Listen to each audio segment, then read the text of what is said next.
Corona വൈറസിനേക്കാൾ വേഗത്തിൽ കേരളത്തിൽ വ്യാപിക്കുന്ന വൈറസിനെ കുറിച്ച്.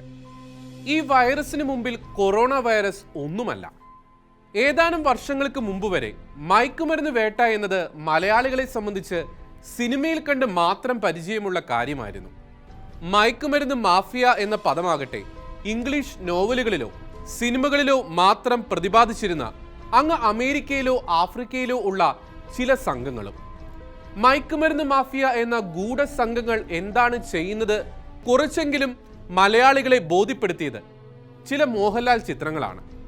അങ്ങനെ സിനിമയിൽ മാത്രം മയക്കുമരുന്ന് എന്നും മയക്കുമരുന്ന് മാഫിയ എന്നും കേട്ട് പരിചയമുണ്ടായിരുന്ന മലയാളികളുടെ പത്രങ്ങളിൽ ഇന്ന് ഒട്ടുമിക്ക ദിവസങ്ങളിലും കേരളത്തിൽ നടന്ന മയക്കുമരുന്ന് വേട്ടകളുടെ വാർത്തകളുണ്ട്. കഴിഞ്ഞ 5 വർഷത്തിനുള്ളിൽ നമ്മുടെ കേരളം എത്രയാണ് മാറിയത്? ആരാണ് അതിൻ്റെ ഉത്തരവാദി? ആരാണ് അതിൻ്റെ പിന്നിൽ?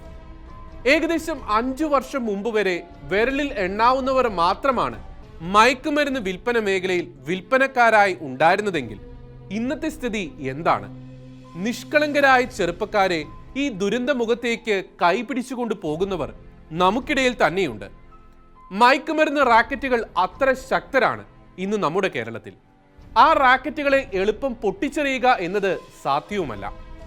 എന്നാൽ യുവതിയുവാക്കൾ ആദ്യം ചെയ്യേണ്ടത് അവരുമായി മനഃപൂർവ്വം അകലം പാലിക്കുക എന്നത് തന്നെയാണ്. മാതാപിതാക്കളാകട്ടെ നമ്മുടെ കുട്ടികളിൽ അവരുടെ സ്വഭാവത്തിൽ എന്തെങ്കിലും ചെറിയൊരു മാറ്റങ്ങൾ ശ്രദ്ധയിൽപ്പെട്ടാൽ അക്കാര്യം അവഗണിക്കരുത്. മദ്യപാനം പോലെയോ സിഗരറ്റ് വലി പോലെയോ അല്ല മയക്കുമരുന്നിന്റെ ഉപയോഗം. മയക്കുമരുന്ന് ഒറ്റ തവണ ഉപയോഗിച്ചാൽ തന്നെ ഉപയോഗിച്ചവർ അപ്പോൾ തന്നെ അതിന് അടിമകളായിത്തീരും. ഒരിക്കൽ അതിന് അടിമയായി കഴിഞ്ഞാൽ പിന്നീട് ഒരിക്കലും അവരെ സാധാരണ ജീവിതത്തിലേക്ക് കൊണ്ടുവരാൻ എളുപ്പമല്ല. മയക്കുമരുന്നിന് അടിമയായ ഒരാളെ സംബന്ധിച്ചിടത്തോളം അവർക്ക് മാതാപിതാക്കളെന്നോ ബന്ധുക്കളെന്നോ ഒരു തിരിച്ചറിവും ഉണ്ടാകില്ല. അവർക്കെല്ലാവരും ഒരുപോലെയാണ്.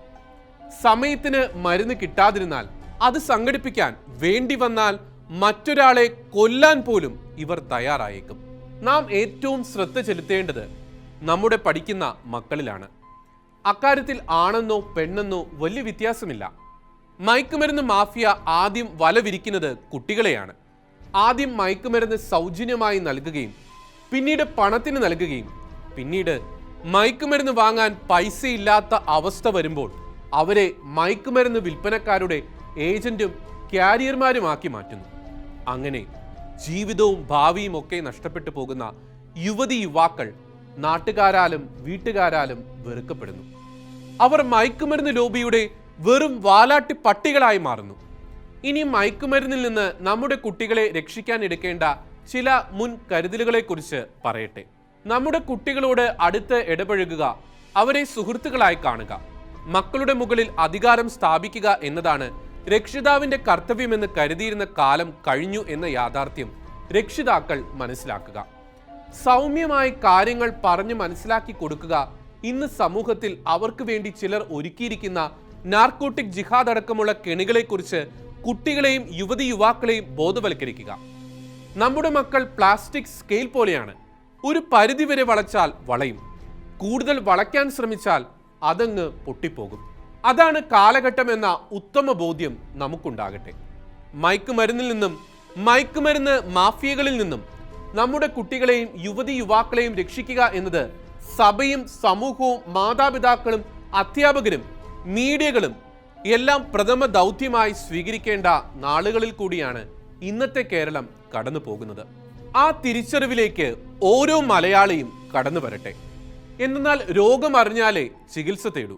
കള്ളൻ പരിസരത്ത് ഉണ്ടെന്നറിഞ്ഞാലല്ലേ ജാഗ്രത കൂടൂ.